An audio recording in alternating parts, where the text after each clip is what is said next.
No one noticed her when she boarded. She wasn't loud. She wasn't dressed to impress. She didn't flash any kind of badge or carry a briefcase full of power. But by the end of the day, an entire airline would regret ever ignoring the quiet woman in seat 2A. Her name was Nadia Ellis, 42 years old, wore sneakers, no makeup. A soft charcoal hoodie pulled low over her forehead. Just another face in the crowd, that's what they all thought.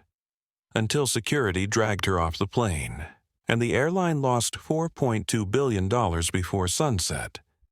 The first thing passengers heard was the tension in the air. Not an alarm, not a scream. Just a shift. A whisper of static through the intercom. The pilot said nothing. The co-pilot stepped out of the cockpit, hovering awkwardly. And then came the thud of boots walking down the aisle. 2 uniformed security officers moved with purpose. Their eyes locked on seat 2A. Nadia didn't flinch. "Ma'am," the taller one said, his voice professional but strained. "You'll need to come with us."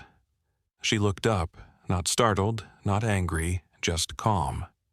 "Why?" she asked. They didn't answer. The flight attendant beside them avoided eye contact, the way people do when they know something's wrong but don't want to see it. The passengers in first class shrank into their seats. Some peeked. Others turned away. One whispered, "Maybe she snuck into first class." Another nodded. That's all it took. The assumption was made, the narrative set. She didn't resist, didn't raise her voice, didn't even frown. She just let them lift her gently by the arms. As they pulled her from her seat, her canvas bag slipped to the floor. No one bent to pick it up, not the attendant, not the passengers. She simply said, "Excuse me, you're making a mistake." And they kept walking. 2 hours earlier, Nadia had arrived at Gate 41 at exactly 6:18 a.m. She looked like she'd just come off a red-eye. Quiet, composed, a little tired. Definitely not like someone who held veto power over one of the largest private equity mergers in U.S. aviation history. But that's exactly who she was. Nadia was an independent compliance strategist contracted by Halcyon Capital, a major stakeholder in Havenport Airlines. She had been sent not to file reports, but to observe. In silence, without credentials, without expectation. It was a behavioral audit, one nobody was supposed to know was happening. As she approached the check-in podium, the gate agent paused. "First class?" the woman asked, raising an eyebrow. Nadia nodded. "Seat 2A." The scanner beeped green, but the agent hesitated, her lips pursed. Then, reluctantly, she waved her through. Nadia walked down the jet bridge without haste. Behind her, the agent muttered something into her headset. On board, she settled into her seat. The man in 2B didn't greet her, already buried in his laptop. The flight attendant skipped her when handing out hot towels. No welcome drink, no eye contact. But Nadia didn't complain. She wasn't here to be seen. She was here to see. At 7:52 a.m., turbulence lit up the seatbelt sign. Most passengers remained seated. Nadia got up quietly to use the restroom. When she returned, the lead attendant stood by her row. "Ma'am, we need you to remain seated for the rest of the flight," the woman said, tight-lipped. "Why?" Nadia asked. "There've been concerns about your movement during secure phases and your demeanor." "My demeanor?" Nadia echoed softly. The attendant didn't answer, just walked away. By the time they landed, a voice came over the intercom. "We ask that all passengers remain seated. We have a brief matter to address." And then the 2 officers boarded, walked straight to row 2, and pulled Nadia Ellis from her seat without a single explanation. Nobody knew they'd just dragged off the one person who had the legal authority to shut down a $4 billion deal with a single signature. Nobody, not the captain, not the flight crew, not the 2 guards holding her arms, knew she was the appointed compliance reviewer for the Halcyon-Havenport merger. They didn't know, but they were about to find out. The sealed envelope inside her tote hadn't been opened yet. But it didn't have to be. It was embossed with Halcyon's silver insignia. Inside it was the override clause, and she hadn't triggered it yet. As she was escorted into a gray, windowless room behind the gate, the security team left her with a corporate liaison named Miles Duval, a man in his mid-40s, sweating through a pale gray suit. "We've had reports that you were uncooperative during the flight," he started, already defensive. "That you were in a seat not assigned to you." "My boarding pass said 2A, Nadia replied coolly. He hesitated. "Well, it was flagged. A system error.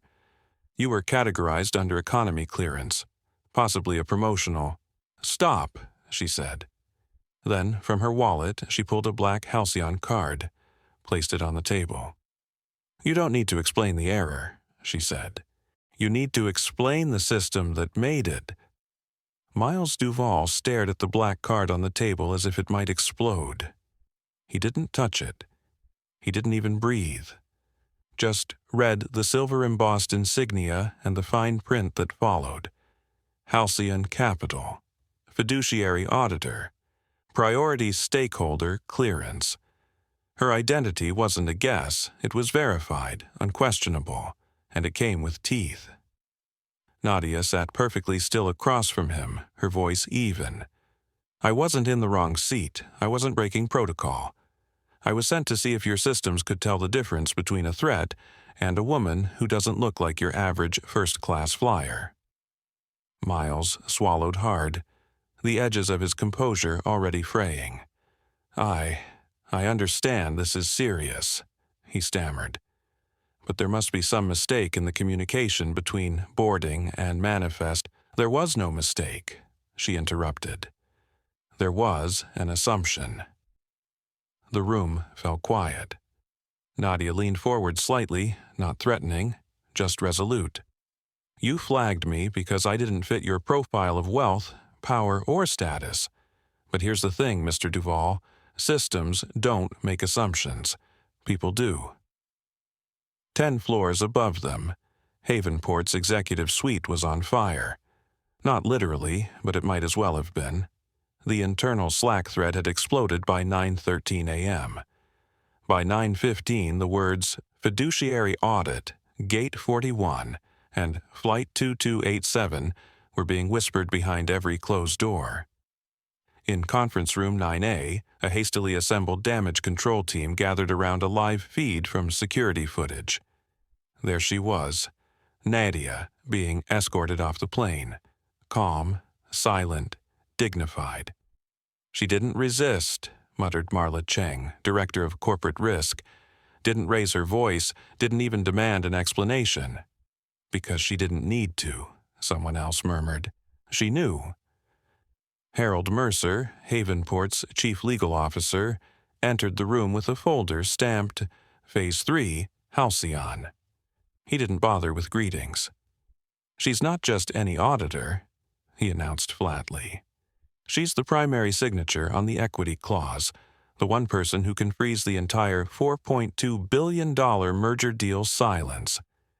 And we dragged her off a plane," he added, "on camera." Back downstairs, Miles tried to regain footing. "We will, of course, issue a formal apology," he offered. "Travel vouchers, VIP access, whatever's necessary to make this right." "No," Nadia replied without blinking. "This isn't about appeasement, it's about accountability." Miles hesitated. What do you want?" Nadia leaned back in her chair, folded her arms. "I want your flight logs, the names of every crew member who skipped me, the transcript of the gate agent who questioned my boarding, every override in your system that downgraded me without cause." "That's a tall order," he said quietly. She smiled slightly, not kindly. "You dragged a black woman off a plane," she said. "You made the assumption that silence meant weakness, and you're not even scared of what I might say." Miles blinked. "Then what should we be scared of?" Nadia reached for her tote and tapped her tablet awake. The Halcyon logo pulsed on the screen. "Not what I say," she whispered. "What I've already filed." She pressed a single button. "Submit preliminary findings." At 10:26 a.m., the Halcyon Compliance Division sent an encrypted alert to Havenport's executive team. Subject line: Merger freeze, pending stakeholder review. Subheader: Stakeholder class, Elevated/Protocol Override 882A. By 10:30, the stock had dropped 4%. Inside the PR war room, the phones wouldn't stop ringing. Executives stared at screens with white-knuckled disbelief. "Who authorized this audit?" the COO barked. "No one," Harold replied grimly. She was protected. Halcyon embedded her into the system directly under stakeholder privilege.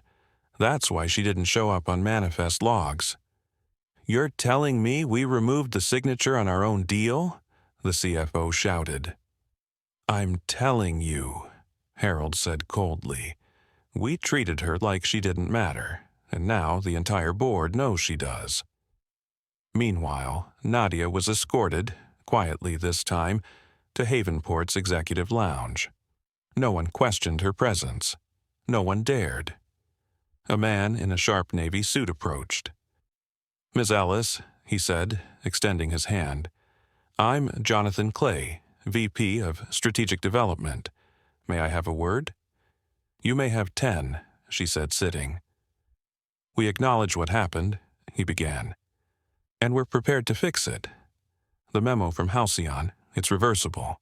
We're hoping for your cooperation." Nadia met his gaze. "You think the problem is the memo?" Jonathan blinked. "Isn't it?" "The memo didn't cause this," she replied. "Your culture did." He didn't speak.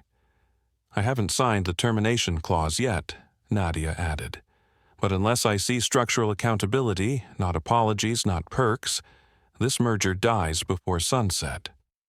The final blow came at 11:02 a.m. A second memo dropped. Subject: Ethics violation. Class 2. Action: Immediate personnel review. Target: Flight 2287. Gate 41. Crew: one line stood out. Behavioral discrimination confirmed. Stakeholder rights compromised. Escalation authorized. The HR office turned into a pressure chamber. Sloan, the flight attendant who skipped towel service, was called in. Her hands shook. "I didn't know who she was," she whispered. "That's exactly the point," her supervisor replied. At the gate, Trent Maxwell, the supervisor who flagged Nadia's boarding pass, was escorted upstairs. His ID badge locked him out of his terminal before he even sat down, and upstairs, in the boardroom, nobody laughed anymore. Nadia Ellis hadn't raised her voice, hadn't thrown a tantrum, hadn't called the press. She didn't need to. She had done something far worse. She had made the system see itself. At exactly 1:17 p.m., it leaked. Not from Nadia, not from Halcyon, but from a teenager seated in row 14, who had silently filmed the entire incident from behind his hoodie, starting from the moment the two guards entered the cabin to when Nadia Ellis was pulled from seat 2A. The footage spread like wildfire. No screaming, no resistance. Just a black woman sitting still as the world misjudged her. The comments came instantly. "She didn't do anything. Look at her, she's calm, dignified. Why is she the one being dragged out?" Then came the hashtags. Dragged for flying. Star silence, I is power, Gadanta Nadia Ellis. By 1:45 p.m., the video had hit 1 million views. By 2 p.m., it was on CNN, MSNBC, and trending across TikTok, Instagram, and Reddit, and that's when everything cracked. At Havenport headquarters, PR was scrambling. "We need a response," one exec barked. "We already released a statement this morning," another muttered. "It was garbage," someone snapped. "It called this an isolated customer experience. Now, the world's watching a silent black woman get dragged off our plane for literally nothing." The CEO, Leonard Westbrook, sat frozen in his chair. They had spent 6 months negotiating the Halcyon merger. It was supposed to take them global. Instead, they were now the face of institutional arrogance and disguised discrimination. And worse, they didn't even know who she was until she made herself known. "She didn't even raise her voice," he said aloud, almost in disbelief. "She didn't have to," replied Marla from Risk. At 2:12 p.m., Nadia sat in a quiet executive suite, untouched coffee on the table beside her, as she reviewed the public reaction from her secure Halcyon dashboard. Across one tab, the market response. Havenport stock was down 6.3%. Investors were pulling back. Board members were calling emergency sessions. Across another tab, a message from her assistant, Michael. "We've identified 13 protocol violations, 6 crew members, 2 gate agents, 3 internal overrides, 2 misclassification flags, all tied to your file." And under that, a note. "Genesis is asking if you want to activate the kill clause." She stared at it. The button was there, blue, soft, glowing. She didn't press it. Not yet. At 2:45 p.m., Leonard Westbrook walked into the top-floor media suite, where a live press setup had been hastily built in front of a branded backdrop. The room was silent. He didn't bring a speech. Didn't wear his usual polished grin. He looked like a man who had aged 10 years in 10 hours. He stepped to the mic and said, plainly, "Yesterday, our airline failed." Not just a customer, but a woman who held more dignity in silence than we did in every written policy we ignored. Her name is Nadia Ellis, and we dragged her off a plane because we couldn't see past our own bias. He paused. No spin, no script, just one final line. "I'm sorry." Then he stepped away. Across the country, airline offices began holding internal meetings. Some denied it, some defended it. But others, the smart ones, started rewriting their protocols. And at 3 p.m., a secure memo hit the inboxes of the top 10 U.S. carriers. Subject, the Brooks Protocol, later renamed internally as the Ellis Doctrine after Nadia's version took effect. It listed 10 mandates, from mandatory bias training to accountability audits, real-time passenger classification review, and anonymous incident reporting pipelines. No one argued, because everyone saw the video, and everyone saw what silence looked like when it carried undeniable truth. Meanwhile, back inside the HR wing at Havenport, Sloane Carter, the lead flight attendant, sat with her shoulders hunched, her polished name badge now flipped upside down. Across from her, HR Director Daniel Holbrook placed a thick folder on the table. Inside were stills pulled from security footage, audio transcriptions, and testimony. "You skipped service," he said. "You whispered over headset, row filler, probably on points." Sloane shook her head weakly. "I didn't know who she was." "That's the point," he replied. "I didn't mean, but you did, and now our entire flight team is under review because no one bothered to ask who she was before deciding she didn't belong." At 3:17 p.m., Nadia's encrypted memo reached Genesis headquarters. Subject, freeze authorization active. Reason, stakeholder suppression event. Impact, merger suspended indefinitely. Inside the boardroom, Leonard received the notification in real time. He looked up, pale. "We lost it," he muttered. "We lost the deal." Across the table, his general counsel didn't argue. He just said, "And we deserved to." By evening, Nadia returned to her hotel, unaccompanied. No press, no entourage. Her phone rang. It was Genesis. "This is Cameron Ray," a voice said. "Are you aware the full freeze is now impacting 3 additional partnerships?" "I am," Nadia answered. "And are you prepared to let the deal collapse entirely?" "I'm not letting it collapse," she said softly. "I'm watching to see who stays standing after the truth hits." There was silence on the other end. Then, finally, "We support you. Just let us know what's next." She didn't answer. Not yet. Because next wasn't a statement. It was a reckoning. It was 8:06 a.m. the next morning when Nadia Ellis walked into the boardroom on the 43rd floor of Havenport Tower. She didn't knock. She didn't need to.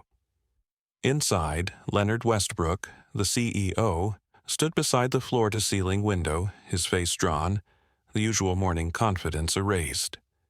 Around the oval table sat legal counsel, PR heads, HR executives, all waiting.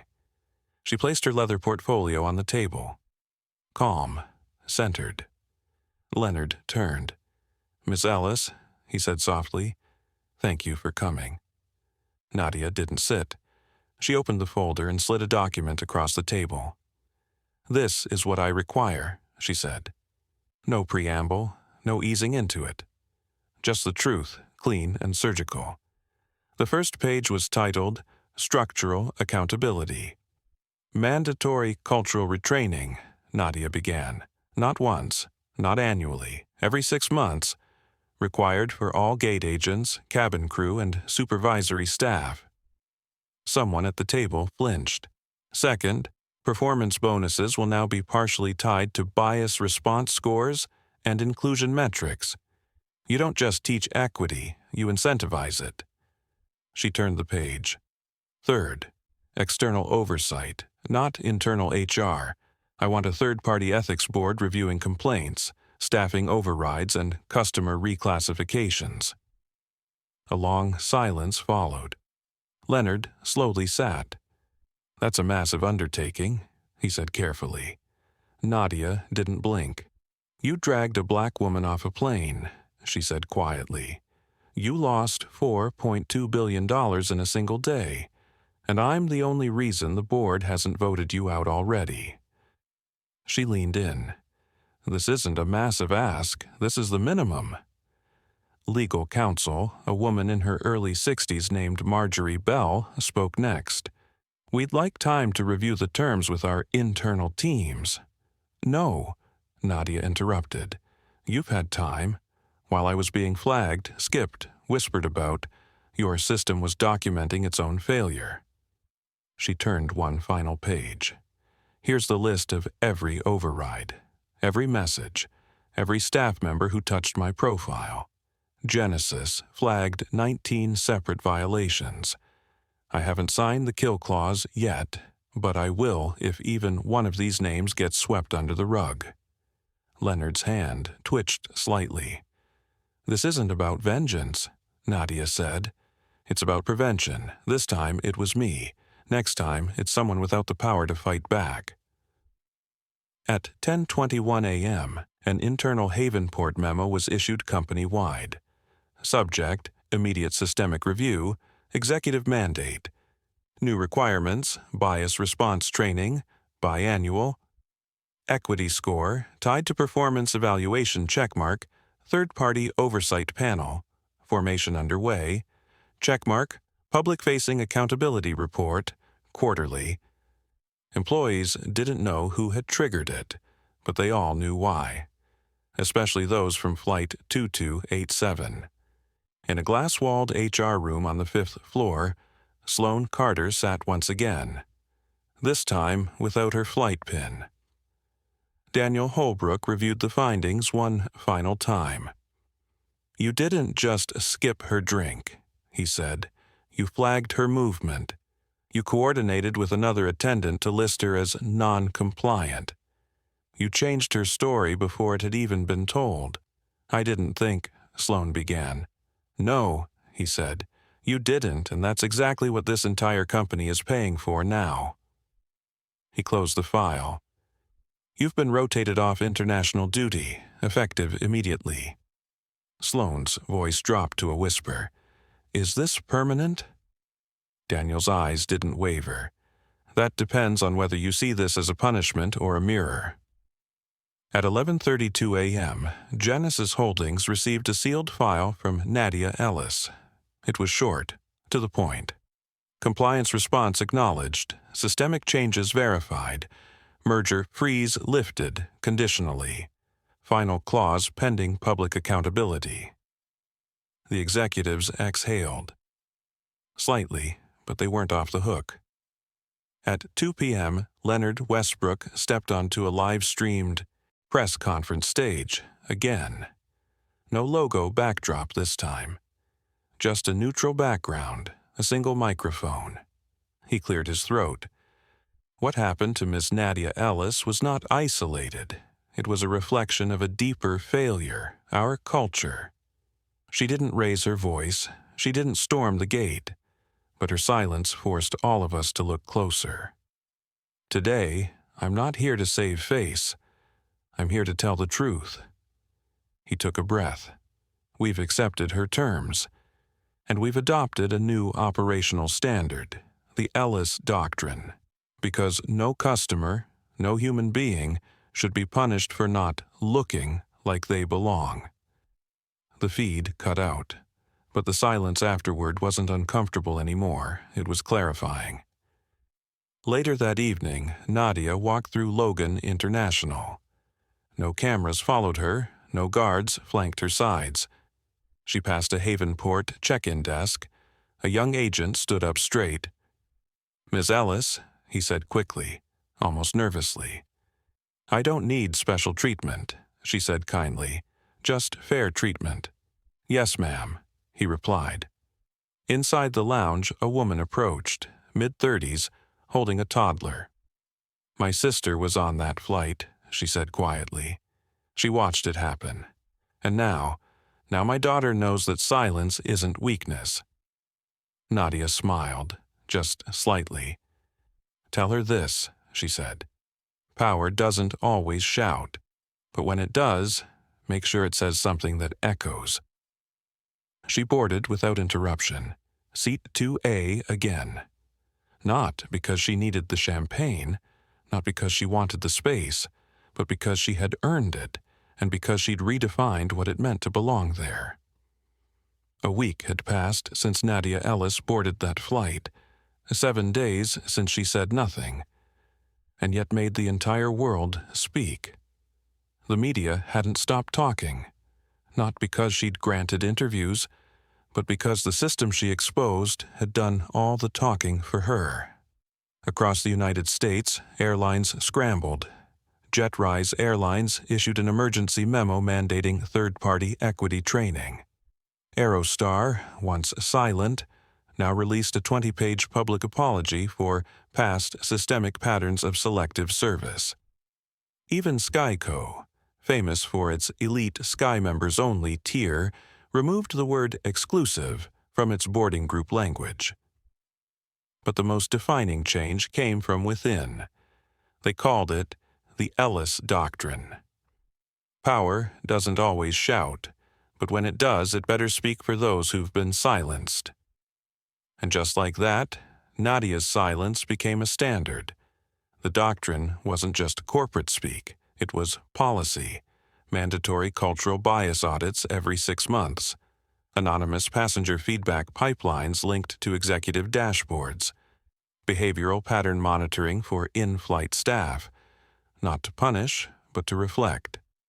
Passenger equity score, integrated into crew evaluations, and one key clause across every participating airline: no passenger shall be downgraded, flagged, or rerouted based solely on perceived socioeconomic profile. The industry had never seen anything like it, and it started with one woman in a hoodie. At a university in Atlanta, a sociology professor played the now iconic video in his class. A woman in seat 2A. Calm, silent, dragged out. Then he paused and asked his students, "Why did this moment go viral?"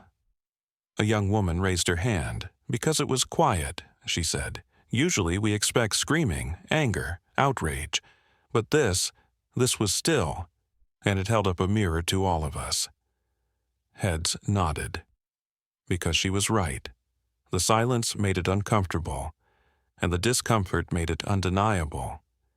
Meanwhile, inside Halcyon Capital, a different kind of conversation was happening. "Her compliance strategy just reset the rules of corporate ethics," said Cameron Ray, head of Genesis Halcyon merger team. "She didn't just trigger an audit," added Miles Denver. "She rewrote how we define accountability." And in rooms they once thought were untouchable, new language began appearing in contracts.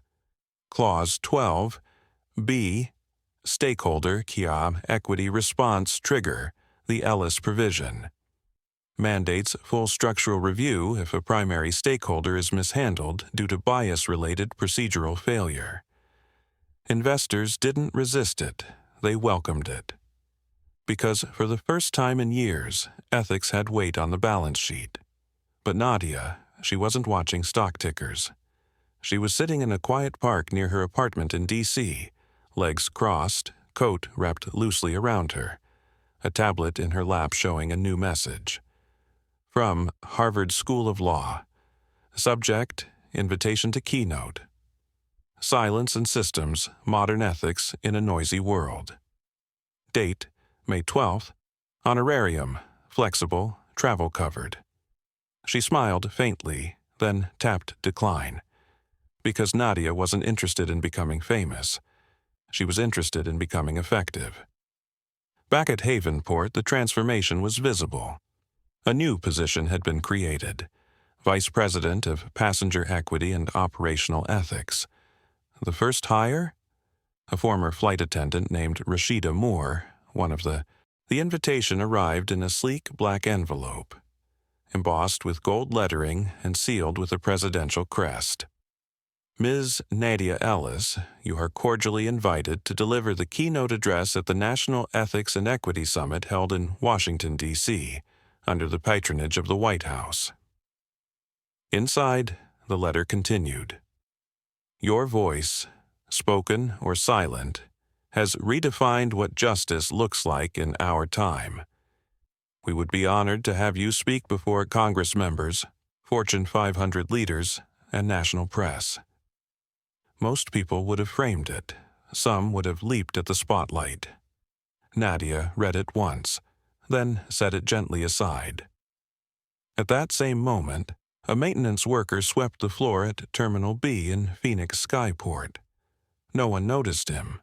No one ever really did. But in his back pocket was a folded printout, an old news clipping. The headline read, "The Woman Who Changed the Skies Without Saying a Word." Underneath, a black and white photo of Nadia seated in 2A. Calm, powerful. The man smoothed the paper and kept sweeping. Because people like him, the ones no one saw, they remembered. Nadia never responded to the White House invite. Instead, she got on a train. Destination, Charlotte, North Carolina. There, in a small community center nestled between rundown apartments and shuttered storefronts, she met with a group of young professionals of color. Teachers, nurses, ride-share drivers, and community organizers. No media, no photographers, no podium. Just folding chairs, instant coffee, and the quiet kind of hope that only grows in places that have known struggle. She stood before them, not as Ms. Ellis, the stakeholder, but as a woman who'd once been dismissed, mislabeled, and overlooked. And then she said, "The Ellis Doctrine wasn't created to make me powerful. It was built to protect those who don't have power yet. You don't have to be a CEO to hold a system accountable. You just have to be willing to stand still long enough to make it reveal itself." The room was quiet. Then hands started to raise.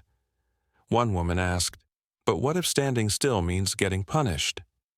Nadia nodded slowly. Then make sure they remember you did it with dignity. Because the echo of dignity, it doesn't fade, it multiplies.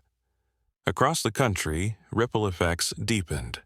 A baggage handler in Boston filed a report for racial profiling, and for the first time in his 14-year career, it was investigated within 24 hours. A Latina single mother at a regional airline was promoted after internal audits flagged her repeatedly overlooked personnel file, despite spotless performance reviews. A trans passenger filed a quiet complaint about being misgendered in flight. The crew received mandatory retraining under a policy named E42, short for Ellis 42, the original seat number where it all began before reclassification. Nadia never posted any of it, but she read every update from the internal Halcyon dashboard. She was still auditing the system. Only now, the world knew she was. Months passed. The story moved out of headlines, but not out of hearts. Universities taught the Ellis framework in courses on leadership, ethics, and behavioral design. But Nadia, she kept showing up in places that didn't expect her. A bus station in Baltimore, a church basement in Oakland, a college mentoring session in Detroit. No limelight, just eye contact and truth. One day, a young girl, barely 11, approached her after a community workshop in Chicago. She clutched a worn notebook to her chest. "Miss Ellis," she said shyly, "my teacher said you're famous." Nadia crouched down to her level. "Do you know why?" she asked. The girl shook her head. Nadia smiled. "Because I didn't yell. I just waited until the right people heard me anyway." The girl smiled back. "I'm going to do that too. I'm going to be heard." That night, Nadia walked alone along the quiet riverfront, the city lights glittering like reflections of all the lives she'd touched. Not all revolutions roar. Some slip in through closed doors, unannounced. Some don't carry banners, they carry proof. Proof that silence, when rooted in strength, doesn't surrender. It builds pressure until even the most unmovable walls begin to bend. Back at Halcyon, a new generation of compliance officers was being trained. Above their orientation door, a quote was carved into the glass. "Power doesn't have to shout to be heard, but when it speaks, make sure it echoes." N. Ellis. The woman who had sat still in 2A had moved the world. It came on a Tuesday morning. A black SUV pulled up quietly outside Nadia Ellis's brownstone in D.C. A man in a gray suit stepped out, holding a folder and a question that would change everything. "Miss Ellis," he said, "the Secretary of Transportation would like to speak with you." Privately. The meeting took place that afternoon in a quiet office near Capitol Hill. No reporters, no cameras, just Secretary Elaine Rowland, the nation's top official on infrastructure and civil transport, and a file thick with committee votes. She didn't waste time. "We're forming a new civilian oversight body, the Federal Equity and Access Commission," she began. "Its job will be to audit bias, inclusion, and civil rights compliance across all national transportation systems, airlines, trains, buses, terminals. We've voted on a chairperson, unanimously. We want you, Nadia." The room fell into a thoughtful hush. Nadia didn't respond at first. She looked at the folder, then out the window, where clouds moved slowly across the spring sky. Her voice was calm, but careful. "Why me?" Secretary Rowland smiled. "Because you didn't just expose a broken system. You rewrote what accountability looks like, without demanding a stage. You made them listen without shouting. That's what leadership needs now." The offer was real. Full funding, executive power, authority to issue federal compliance reviews, a direct reporting line to Congress, the seat of national change.